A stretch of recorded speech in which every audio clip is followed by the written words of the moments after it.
Welcome back to the Parenting Wisdom Podcast.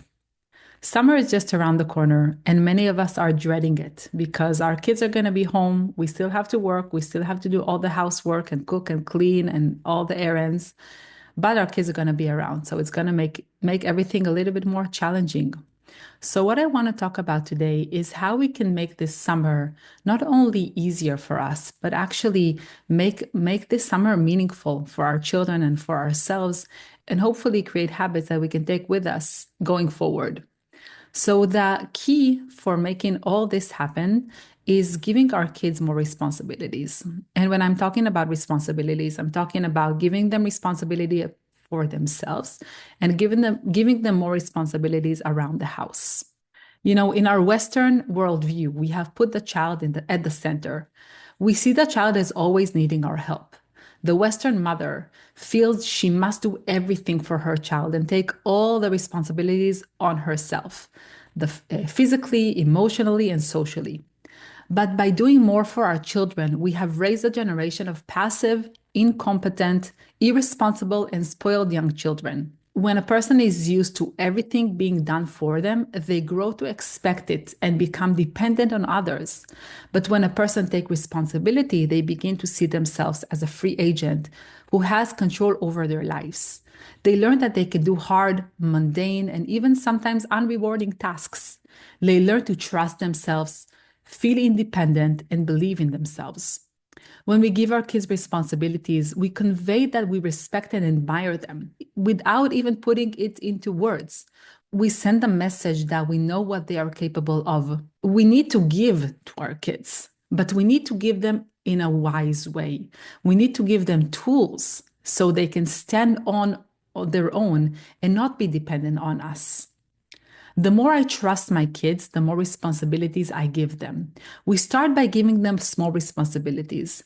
As they complete those, we learn we can trust them with more, and they learn the beauty and the power that lies within them. So everybody wins. One principle that is really important to remember is that for each task, there should be one person responsible. If I delegate responsibilities, I need to give them over completely. Once I'm sure my child is capable of taking it on, I must not continue to carry responsibility for something I have delegated. So my child has the opportunity to fully take it on. So why should we get kids to take on responsibilities? First of all, we want to raise kids who are responsible, independent, and who know how to take care of themselves as they grow up. We want them to feel needed and part of a family. Taking responsibility gives a sense of meaning and purpose. It makes you grateful for what you have and helps you appreciate when someone is doing something for you. It helps you appreciate your belongings and the fact that the house is in order and clean. It encourages you to take better care of your surroundings. Doing mundane work around the house also has a spiritual component. By taking care of our surroundings, participating in family work, and caring for others and ourselves, we connect with God.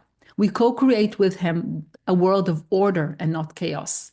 And in doing so, we draw closer to Him. As Wendy Mogul writes in her book, The Blessing of a Skin Knee, we get acquainted with God. We make our presence known to Him and His presence known to us, not only through prayer and acts of obvious goodness, but also through the mundane tasks of everyday domestic life, clearing the table, brushing our teeth, feeding our children, loading the dishwasher, taking out the trash. No task is simple or too menial to be elevated by our awareness of its potential connection to holiness. And although all these things might be obvious for us, right? We all know that taking responsibilities is good, but still we struggle in doing so. And there are a few reasons why we struggle. First of all, we tend to believe that schoolwork and other activities like sports or enrichment classes are more important.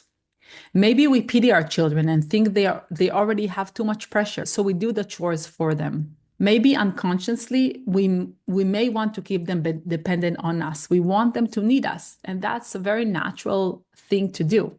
We may feel guilty for working long hours, and we try to compensate by doing more for them. And maybe we often believe that we're asking them to help because we need them. But actually, we don't understand that asking them for help and having them doing things around the house and taking responsibility for themselves is not for us. It's actually for them. In Mogul's books, she writes that humans are the only creatures that devote energy to making their offsprings happy. The rest of the animal kingdom is devoted to fostering competence to survive in the world. Children deserve more than our love and devotion. They deserve to be taught how to fend for themselves and contribute to society. Chores aren't extracurricular activities, they're the basics. When your children realize you're serious about them, they'll get serious too. We can think of this in a way that applies in elderly care homes. Staff are advised not to do anything for the elderly that they can do for themselves. It's a mindset, not a literal advice. I still do many things for my kids that they can do for themselves, but I am always aiming to give them more and more responsibilities, and I'm trying not to underestimate them and know that how they are actually capable. And remember that it's so good for them to do things for themselves. So how do we actually get our kids to do their responsibilities? Here are a few tips in order to get this started. We need to be consistent and follow through. If we handed over our responsibility, we need to stick with it. We don't do it for them. We need to remind them that it has to be done, but we don't do it for them. We need to be logical in our demands. We can't expect a younger child, for example, to handle more than he's capable of. So we need to know what our kids are capable of and ask them accordingly. We need to take the time to teach them. We can't expect that children will know how to do their tasks without us teaching them and guiding them how to start. What are the first steps to do it? For example, how do we set the table? How do we load the dishwasher? How do we sort laundry? How to clean the rooms? How to take out the trash? How to make a sandwich or an omelet, put away their shoes and their bags. We need to train them and show them step by step how this is done until they will be able to take the full responsibility upon themselves. We need not to expect instant success. If you find that you're nagging too much, stop, talk to your child, clarify the task, and set clear consequences. Okay, so this process demands work from us. It demands intention from our side, and it demands our patience and time. But it's so worth it because the more that you put your effort and your time at the beginning of the process, the faster it will get automized in a way that your kids will take on the responsibilities and your life becomes much easier. They will get that sense of pride and meaning and belonging that they get from doing all these things. Another important tip is that, like any person, we have the tendency to want to do the fun stuff, the easy stuff, right? And one way to get our kids to do their responsibilities is to let them know that the fun stuff is going to come after they finish the responsibilities. So, for example, in my family, if it's time to watch TV or be on the computer to read a story, to get a treat, whatever it is, I take that as an opportunity to remind them that before that they have to clean up. Before that, they have to take their things to their place. Before that, they have to take a shower. Before that, they have to take out the trash. Whatever it is, I'm taking that as an opportunity to leverage it in a way and show them that before you do the fun stuff and the pleasurable stuff, first you have to do your responsibilities. And this is so important because in life, that's how it works, right? If you want to be able to do the not so fun stuff in your life, which all of us have, it's easier if we do them before we are resting on the sofa and watching a show. Because after we get into that zone of rest, it's going to be much more harder for us to get up, wash the dishes, clean the floors, whatever it is that we have to do. So it's good to give our kids also that habit of doing the hard stuff, that not so fun stuff before, and then do the fun stuff and the pleasurable stuff and rest. Another important tip is that we need to let our kids do it in their own style. We cannot over control our kids. So, of course, in the beginning, we guide them step by step on how to do the different tasks, right? How to set the table, how to clean your room, where exactly you put everything in place. But we have to give them the we once we hand over the responsibility to them, we have to give them the sense of ownership on the responsibility. Mogul in her book talks about the psychoanalyst Wilford Bion, who defines slavery as responsibility without authority. When we give children a job, we need to let them, as much as it's reasonable, to decide how to do it. We don't insist they do it exactly our way. We need to remember that they are learning. We are an expert in doing all these, but they are just learning. They're not miniature versions of us. And they will develop their own unique way of dressing, cleaning, preparing food. If we constantly demand them to do it in our way, we strip away their creativity and increase their resistance. So, for example, in my house, when my 7-year-old is making himself an omelet, I, I try not to hover over him too much and kind of just let him do it his own style. And I'm watching, and I'm keeping an eye to see that he's not doing anything that is dangerous. But generally, I just let him do it however he wants, put as much salt as he wants, put as much mayo if he wants on his sandwich, for example. And he's learning through that, right? Because his food is not going to taste good. So he's going to know next time that he need to put less salt on or put less mayo on the sandwich. And all these examples really happened recently in my house.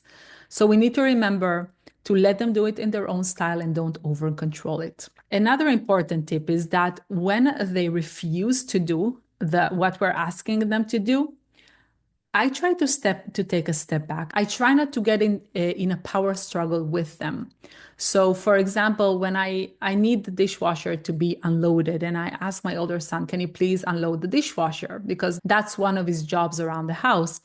And he tells me, "Not now, mom. I'm in the middle of something." I'm not going to push. I'm going to wait until it's on his times and in his terms, because I don't want to make this task as something that he dreads and he doesn't like to do.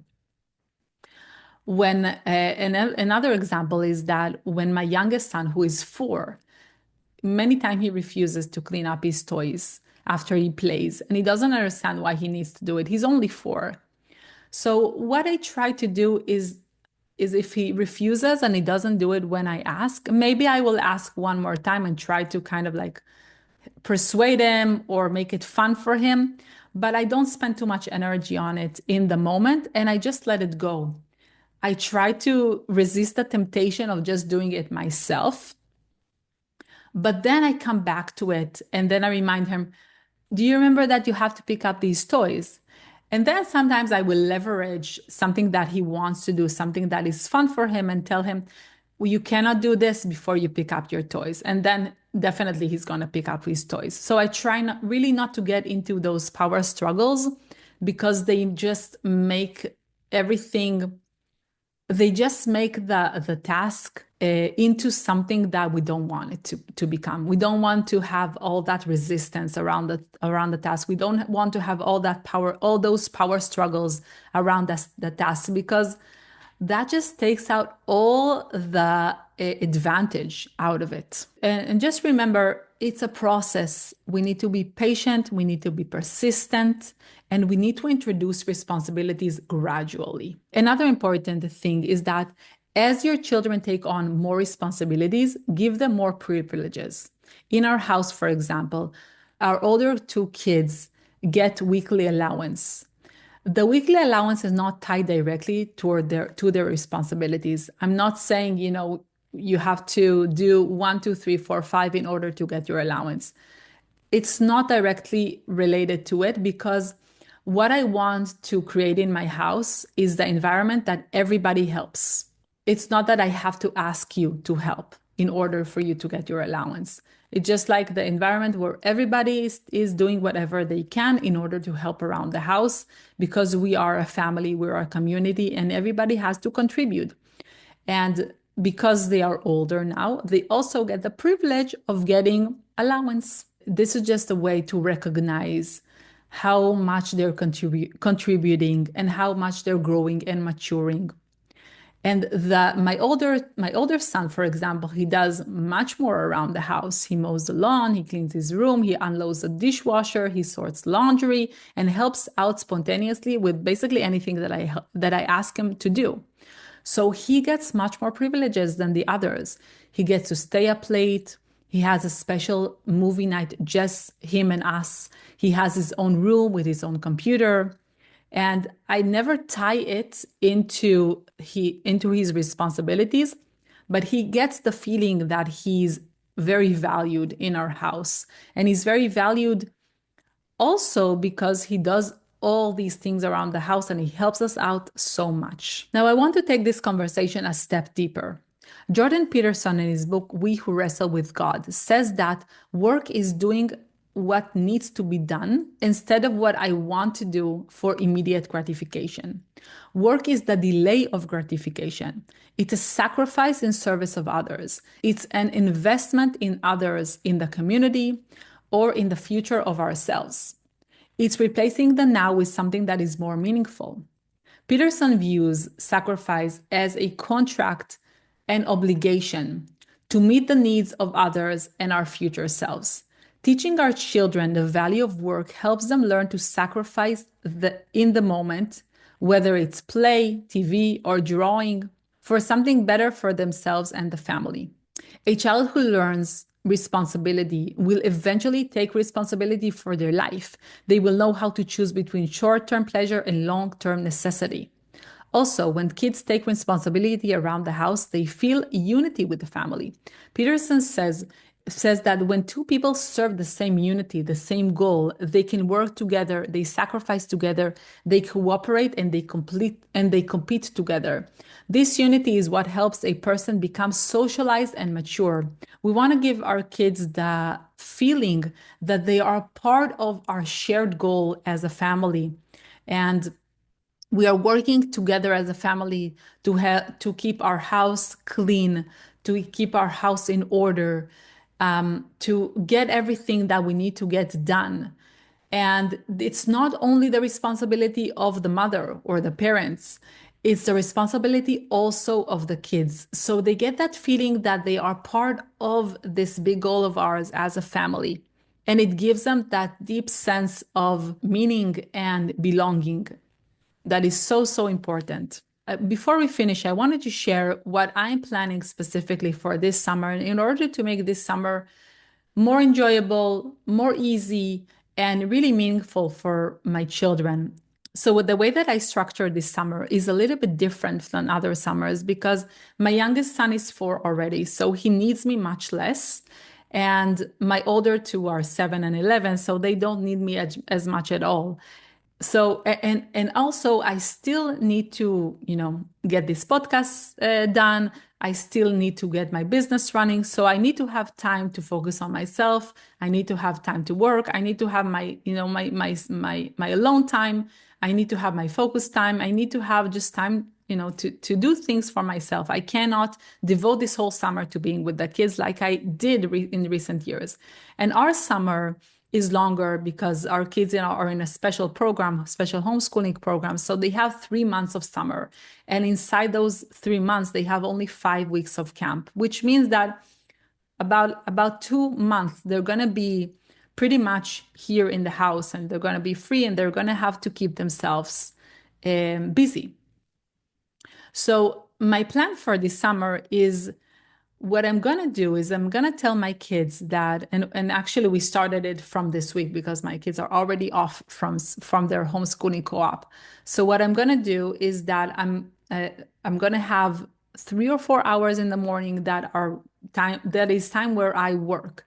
And this time, my kids are not allowed to be on screens and they need to keep themselves busy. They need to figure out what to do. They need to take care of if they want to eat something, if they want a snack, if they want to make themselves a sandwich, and they need to take care of each other. So they need to come up with activities basically for themselves. I can help them maybe plan in advance. I can get them what if they need something, we can go to the store and buy it. But basically, those are going to be 3 to 4 hours where they're going to be on their own. I mean, I'm going to be around the house, but they're going to be on their own. They're going to be responsible for themselves. After we finish that morning time, we're going to have lunch. Before lunch, what they're going to do is they're going to clean up all the mess that they made in the morning. And then we're going to have lunch. And then they're going to have time to be on their screens. And after that time, after everybody's rested, we're going to go out and have a play date to do an activity. So that's my plan for this summer. And I think that this summer is going to be so meaningful for them because they will learn how much they can take care of themselves, how much they can do for themselves, how much they can get along without having me by their side constantly. So I'm really looking forward for that, and I'm definitely gonna keep you guys posted on how this is going, and maybe give you some more tips on and for what I'm learning along the way. Now, before we finish, I want to give a final note here. Like many of the insights that I share here, I don't intend you to become rigid in your parenting. Of course, sometimes we want to do things for our children. It feels good to care for them. It feels good to do things for them, even if they can do it for themselves. So occasionally, and when we want to, we need to pamper them. We want to surprise them. We want to do things for them. And we want to show them love in that way, right? Don't want it to we don't want it to become this place where, you can do this, so I'm not going to do this for you. No, this is not what I'm talking about. Like any relationship that we have, sometimes we want to do something for another person because it just feels good and it makes them know how much we care and love them. So again, I'm not talking about being rigid here. I'm talking about having this goal in mind of giving our kids more responsibility as they grow up and as they mature, and the importance of doing that. But at the same time, we want to remember that we're still their parents. We still want to do things for them. Sometimes we want them to just rest and us, making them a sandwich or bringing them something cold to drink. It's just nice to do so. So keep that in mind also around this conversation of responsibilities. So we want to remember the bigger picture in mind here. We don't want to be parenting in a way that is black or white. So I hope this all made sense to you. I would love to hear from you. What are the responsibilities your kids are taking around the house? What are the struggles that you're having around that? Are they resisting you or are they cooperating? I would love to hear all that. I'd love to hear your thoughts. Keep me posted, and we'll talk next time.